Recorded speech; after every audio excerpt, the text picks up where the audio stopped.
എല്ലാവർക്കും നമ്മുടെ പുതിയൊരു വീഡിയോയിലേക്ക് സ്വാഗതം. ഇന്ന് ഞാൻ വന്നിട്ടുള്ളത് വളരെ കുറഞ്ഞ ചിലവിൽ തയ്യാറാക്കിയെടുക്കാൻ പറ്റുന്നൊരു കേക്കിൻ്റെ റെസിപ്പിയുമായിട്ടാണ്. അപ്പോൾ ഇതെങ്ങനെയാണ് തയ്യാറാക്കുന്നതെന്ന് നോക്കാം. കേക്ക് തയ്യാറാക്കാനായിട്ട് എല്ലാ ഇൻഗ്രീഡിയൻസും ഞാൻ ഈ ഒരു ഗ്ലാസ്സിലും സ്പൂണും ഉപയോഗിച്ചാണ് എടുത്തിട്ടുള്ളത്. നമ്മുടെ എല്ലാവരുടെ വീടുകളിലും മെഷർമെൻറ്റ് കപ്പൊന്നും കാണില്ലല്ലോ. അപ്പോൾ ഇതുപോലെ ഒരു ഗ്ലാസ്സും സ്പൂണും എടുക്കുകയാണെങ്കിൽ നമ്മൾ വളരെ ഈസി ആയിട്ട് കേക്ക് തയ്യാറാക്കിയെടുക്കാം. ആദ്യം നമ്മൾ ഈ ഒരു ഗ്ലാസ്സിന് ഒരു ഗ്ലാസ് പഞ്ചസാര എടുത്തിട്ടുണ്ട്. ഇതിൽ നിന്നും പകുതി പഞ്ചസാര നമുക്കൊരു മിക്സിയുടെ ജാറിലേക്ക് ഇട്ട് കൊടുത്ത് നന്നായിട്ടൊന്ന് പൊടിച്ചെടുക്കാം. ഇനി വേറൊരു ബൗളിലേക്ക് കുറച്ച് ടൂട്ടി ഫ്രൂട്ടിയും അതുപോലെ തന്നെ കുറച്ച് കിസ്മിസും കൂടി ചേർത്ത് കൊടുക്കുന്നുണ്ട്. നിങ്ങളുടെ കയ്യിലിപ്പോൾ ചെറിയൊക്കെ ഉണ്ടെങ്കിൽ ചെറുതായിട്ട് കട്ട് ചെയ്ത് അതും ചേർത്ത് കൊടുക്കാവുന്നതാണ്.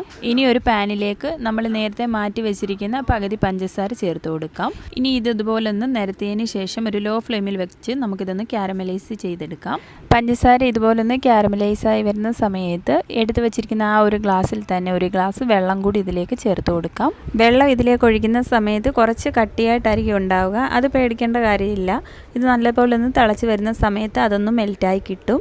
നല്ലതുപോലെ ഒന്ന് തിളച്ച് വന്നു കഴിഞ്ഞാൽ നമ്മൾ എടുത്ത് വെച്ചിരിക്കുന്ന ഡ്രൈ ഫ്രൂട്ട്സ് ഇതിലേക്ക് ചേർത്ത് കൊടുക്കാം. അതിൻ്റെ കൂടെ തന്നെ ഒരു നുള്ള് ഗ്രാമ്പൂ പൊടിച്ചതുകൂടി ചേർത്ത് കൊടുക്കാം. ഇനി ഇത് ചെറുതായിട്ടൊന്ന് വറ്റി വരുന്ന വരെ ഒന്ന് തിളപ്പിച്ചെടുക്കണം. ഇതുപോലെ ഒന്ന് വറ്റി വരുന്ന സമയത്ത് ഇതിലേക്ക് 1/4 കപ്പ് അളവിൽ ഓറഞ്ച് ജ്യൂസ് കൂടി ചേർത്ത് കൊടുത്ത് നല്ലതുപോലെ ഒന്ന് മിക്സ് ചെയ്തെടുത്ത ശേഷം നമുക്ക് ഫ്ലെയിം ഓഫ് ചെയ്യാം. ഇനി ഇത് നന്നായിട്ടൊന്ന് ചൂടാറാനായിട്ട് മാറ്റി വെക്കാം. നേരത്തെ പൊടിച്ച് വെച്ചിരിക്കുന്ന പഞ്ചസാരയിലേക്ക് ഒരു മുട്ട ചേർത്ത് കൊടുക്കാം. ഇതിലേക്ക് 1/2 ടീസ്പൂൺ വാനില എസൻസും ചേർത്ത് ഇത് 1 മിനിറ്റ് നന്നായിട്ടൊന്ന് അടിച്ചെടുക്കാം. അടിച്ചെടുത്ത മിക്സിലേക്ക് 1/2 കപ്പ് തൈരാണ് ചേർത്ത് കൊടുക്കുന്നത്. തൈര് എടുക്കുമ്പോൾ നല്ല കട്ട തൈര് എടുക്കാൻ നോക്കുക. കുറച്ച് വെള്ളം പോലുള്ള തൈരാണെങ്കിൽ ഒരു അരിപ്പയിലേക്ക് ആ തൈര് ഒഴിച്ച് അതിൻ്റെ ആ വെള്ളമൊക്കെ ഒന്ന് പോകാനായിട്ട് വെച്ചതിന് ശേഷം ആ തൈര് എടുത്താലും മതി. അതൊരു 1/4 കപ്പ് ഇതിലേക്ക് ചേർത്ത് കൊടുക്കാം. 1/4 കപ്പ് സൺഫ്ലവർ ഓയിൽ കൂടി ചേർത്ത് കൊടുക്കാം. ഇനി ഇത് 1 മിനിറ്റ് നന്നായിട്ടൊന്ന് അടിച്ചെടുക്കാം. ഇനി ആ അടിച്ചെടുത്ത ഇതിലേക്ക് ഒഴിച്ചു കൊടുക്കാം. നന്നായിട്ട് ചൂടാറിയതിന് ശേഷം മാത്രമേ ഇതിലേക്ക് ഒഴിച്ചു കൊടുക്കാവൂ. ഇനി ഇതിലേക്ക് 1/2 സ്പൂൺ ഗ്രാമ്പൂ പൊടിച്ചതുകൂടി ചേർത്ത് കൊടുക്കാം. എന്നിട്ട് ഇതെല്ലാം കൂടി നന്നായിട്ടൊന്ന് മിക്സ് ചെയ്തെടുക്കാം. ഇനി വേറൊരു ബൗളിലേക്ക് നമ്മളെടുത്ത ആ ഗ്ലാസ്സിൽ തന്നെ 1 ഗ്ലാസ് മൈദ ചേർത്ത് കൊടുക്കാം. അതിൻ്റെ കൂടെ തന്നെ 1 സ്പൂണ് ബേക്കിംഗ് പൗഡറും 1/4 സ്പൂൺ ബേക്കിംഗ് സോഡയും 1/4 സ്പൂൺ താഴെയായിട്ട് ഉപ്പ് കൂടി ചേർത്ത് കൊടുക്കാം. ഉപ്പിൻ്റെ അളവ് ഒരിക്കലും കൂടിപ്പോകാതെ നോക്കുക. ഇതിന് നല്ലതുപോലെ ഒന്ന് മിക്സ് ചെയ്തെടുത്ത ശേഷം 1-2 തവണ അരിപ്പ ഉപയോഗിച്ചൊന്ന് അരിച്ചെടുക്കാം. എന്നിട്ട് നമ്മൾ നേരത്തെ തയ്യാറാക്കി വെച്ചിരിക്കുന്ന മിക്സ് ഇതിലേക്ക് ഒഴിച്ചു കൊടുക്കാം. എന്നിട്ട് ഇതെല്ലാം കൂടി നല്ലതുപോലെ ഒന്ന് യോജിപ്പിച്ചെടുക്കാം. കുറച്ച് തിക്കായിട്ടുള്ള ബാറ്ററാണ് വേണ്ടത്. കുറച്ച് കാഷ്യൂനട്ടിലേക്ക് കുറച്ച് മൈദ ഒന്ന് മിക്സ് ചെയ്തെടുത്തിട്ടുള്ളതാണ്. അതുകൂടി ഇതിലേക്ക് ചേർത്ത് കൊടുത്ത് നല്ലതുപോലെ ഒന്ന് മിക്സ് ചെയ്തെടുക്കാം.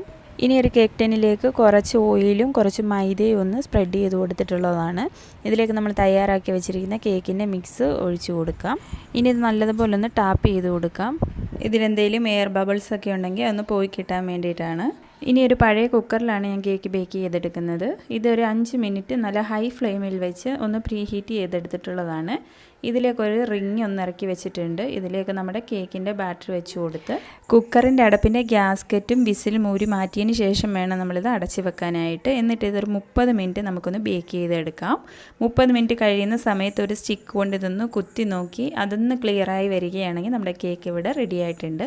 ഇനി നന്നായിട്ടൊന്ന് ചൂടാറിയതിന് ശേഷം നമുക്ക് കേക്ക് ടിന്നിൽ നിന്നും മാറ്റാം. നല്ല സോഫ്റ്റ് ആയിട്ടുള്ള നല്ല ടേസ്റ്റി ആയിട്ടുള്ള കേക്ക് റെഡിയാണ്. എല്ലാവരും ട്രൈ ചെയ്ത് നോക്കുക. വീഡിയോ ഇഷ്ടമായിട്ടുണ്ടെങ്കിൽ ലൈക്ക് ചെയ്യുക. കൂടെ നമ്മുടെ ഈ ചാനലിൽ ഒന്ന് സബ്സ്ക്രൈബ് ചെയ്തൊന്ന് സപ്പോർട്ട് ചെയ്യണേ.